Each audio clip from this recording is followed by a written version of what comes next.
यानंतर बघूया दिवसभरातली नववी मोठी बातमी। खारगे समितीच्या अहवालावर शंका उपस्थित करणाऱ्या काँग्रेस नेते विजय वडेट्टीवार यांच्यावर महसूल मंत्री बावनकुळेंनी पलटवार केलाय। राजकारणासाठी वडेट्टीवार अहवालावर शंका उपस्थित करत असल्याचं बावनकुळेंनी म्हटलंय।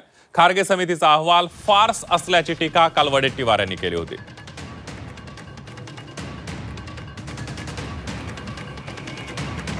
चौकशी अहवाल चौकशी समिती हा एक फार्स आहे, हे एक सुद्धा नाटक आहे आणि चौकशी समितीने दिलेला अहवाल सुद्धा बोगस आहे।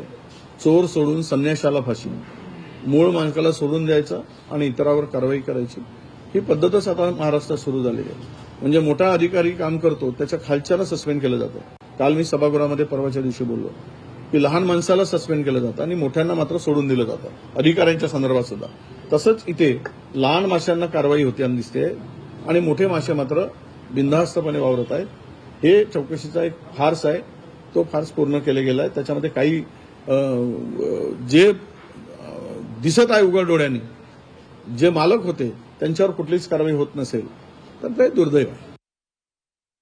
वडेट्टीवारजींनी जर रिपोर्ट योग्य वाचला असेल तर त्यांनी अभिनंदन करायला पाहिजे होतं। ज्या शिफारशी आम्ही केलेल्या आमच्या कमिटीने केल्या आहे, ज्या शिफारशी आमच्या कमिटीने केल्या अत्यंत, आणि विकास खारगे अत्यंत निष्ठावंत आणि इमानदार अधिकाऱ्यापैकी एक अधिकारी आहे।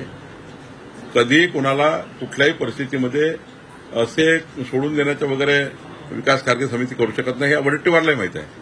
विकास खारगेजींची नियुक्ती झाली त्या दिवशीच ती पारदर्शिता होती आणि त्यामुळे मला असं वाटतं की असा संशय वडेट्टीवारने घेणे केवळ राजकारणाकरता बोलत असतील तर मला माहीत नाही, पण पॉलिटिकली अँगल याला देऊ नये। चौकशीचा रिपोर्ट पूर्ण वाचावा। पूर्ण जर चौकशी रिपोर्ट वाचला तर वडेट्टीवारला कळेल की रिपोर्ट योग्य आहे।